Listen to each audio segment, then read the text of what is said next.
നരേന്ദ്രമോദി പ്രധാനമന്ത്രിയായി വന്നതിന് ശേഷം ഈ രാജ്യത്ത് കാണുന്ന ചില പതിവില്ലാത്ത പരിപാടികൾ അത് ജനങ്ങൾ തിരിച്ചറിയാൻ കുറേ സമയമെടുത്തു.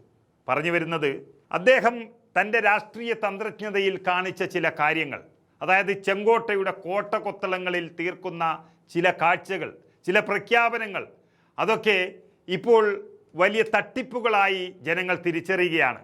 കടുത്ത പ്രതിപക്ഷ പ്രതിഷേധങ്ങളിൽ പതറി നിൽക്കുന്ന ഭരണകൂടം RK മാത്തൂറിൻ്റെയും IB ഡയറക്ടറുടെയും മുന്നറിയിപ്പുകൾ കാറ്റിൽ പറത്തിക്കൊണ്ട് പുലർച്ചെ 2 മണിക്ക് ബുള്ളറ്റ് പ്രൂഫ് ഗ്ലാസ് നീക്കം ചെയ്യാൻ ആവശ്യപ്പെട്ടതാണ് ഈ ഇമേജ് നിർമ്മിതിക്ക് തുടക്കമിട്ടത് എന്ന് പറയുന്നത്. ആരെയും ഭയമില്ലാത്തൊരു നേതാവ്, ഗുജറാത്തിൽ നിന്നും ഉയർന്നു വന്ന ഒരു താരകം, ജനങ്ങളിലേക്ക് ഇറങ്ങിച്ചൊല്ലുന്ന ഭരണാധികാരി എന്നൊക്കെയുള്ള ഒരു വ്യാജ ചിത്രം സൃഷ്ടിച്ചുകൊണ്ട് മാധ്യമങ്ങൾക്കിടയിൽ ശ്രദ്ധ കവരാൻ, അങ്ങനെ ഈ രാജ്യത്ത് വലിയ രീതിയിലുള്ള അതിമാനുഷികത സൃഷ്ടിക്കാൻ ആ നീക്കം കൊണ്ട് മാത്രം സാധിച്ചുവെങ്കിലും സുരക്ഷ പോലും വകവയ്ക്കാതെ നടത്തിയത് യഥാർത്ഥ ഭരണപരാജയങ്ങളെ മറച്ചു പിടിക്കാനുള്ള വമ്പൻ പബ്ലിസിറ്റി അഭ്യാസമായിരുന്നു എന്നുള്ളതാണ് ഇപ്പോൾ തെളിഞ്ഞു വരുന്നത്. പ്രതിപക്ഷത്തിൻ്റെ ചോദ്യങ്ങൾക്കും ഭരണവിരുദ്ധ വികാരത്തിനും മുന്നിൽ അടിപതറി നിൽക്കുന്ന ഒരവസ്ഥയാണിപ്പോൾ ഭരണകൂടത്തിനുള്ളത്. ജനങ്ങളുടെ കണ്ണിൽ പൊടിയിടാൻ ഇത്തരം വില കുറഞ്ഞ ഡ്രാമകൾ ഒരു പരിചയമായി ഉപയോഗിക്കുകയാണ് ഇപ്പോൾ യഥാർത്ഥത്തിൽ നരേന്ദ്രമോദി. വർഷങ്ങൾക്കിപ്പുറം 80ാമത് സ്വാതന്ത്ര്യദിന പ്രസംഗത്തിൽ പ്രഖ്യാപിച്ച സപ്തധാര പ്രതിജ്ഞയും AI പരിശീലനവും വനിതാ സംവരണ ബില്ല് നടപ്പിലാക്കാനുള്ള ആഹ്വാനവും ഈ ഭയത്തിൽ നിന്നുള്ള കുതന്ത്രങ്ങളുടെ തുടർച്ച തന്നെയാണ്.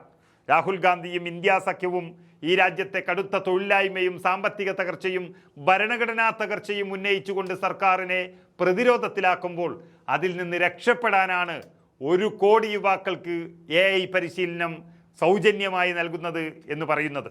സ്വകാര്യ കോച്ചിങ് സെൻ്ററുകളുടെ ചൂഷണത്തെക്കുറിച്ച് സംസാരിക്കുമ്പോൾ പോലും മുൻപ് നൽകിയ വാഗ്ദാനങ്ങളുടെ പരാജയം മറച്ചു പിടിക്കാനാണ് നരേന്ദ്രമോദി ശ്രമിച്ചുകൊണ്ടിരിക്കുന്നത്.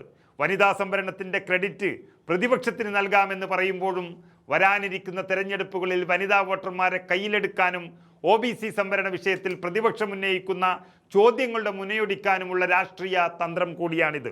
ചുരുക്കത്തിൽ 2014 ഇതേപോലെ ആഗസ്റ്റ് 14 അർദ്ധരാത്രിയിൽ ചെങ്കോട്ടയിലെ ബുള്ളറ്റ് പ്രൂഫ് ഗ്ലാസ് നീക്കം ചെയ്തത് മുതൽ ഇന്നലത്തെ AI പ്രഖ്യാപനവും വനിതാ സംവരണവും വരെ കാണിക്കുന്നത് ഒരു വശത്ത് പ്രതിഷേധങ്ങളിൽ വിറച്ചുപോയ ഒരു ഭരണാധികാരിയുടെ പ്രതിരോധ നീക്കങ്ങളാണ്. എന്നാൽ ഇതൊക്കെ വേണ്ടതും ജനങ്ങളുടെ കണ്ണിൽ പൊടിയിടാൻ മാത്രമാണ്. കാരണം രാജ്യത്തെ യുവജനത തിളച്ചു പൊങ്ങി നിൽക്കുമ്പോൾ അവരെ എങ്ങനെ നേരിടണം എന്നറിയാതെ നരേന്ദ്രമോദിയും കൂട്ടരും ആദ്യം അവരെ അനുസരിക്കും, അവർക്ക് വേണ്ടതൊക്കെ ചെയ്യുന്നു എന്നൊരു തോന്നൽ ജനിപ്പിക്കും.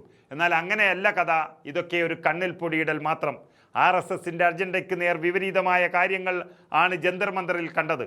അങ്ങനെയുള്ള അവർക്ക് മുന്നിൽ അവരെ കേട്ടുകൊണ്ട് നിൽക്കുന്ന ഒരു ഭരണാധികാരിയായി നരേന്ദ്രമോദി മാറി എന്നൊരു തോന്നൽ ജനിപ്പിക്കുക, അതുമാത്രമാണ് ഇപ്പോൾ സംഭവിക്കുന്നത്.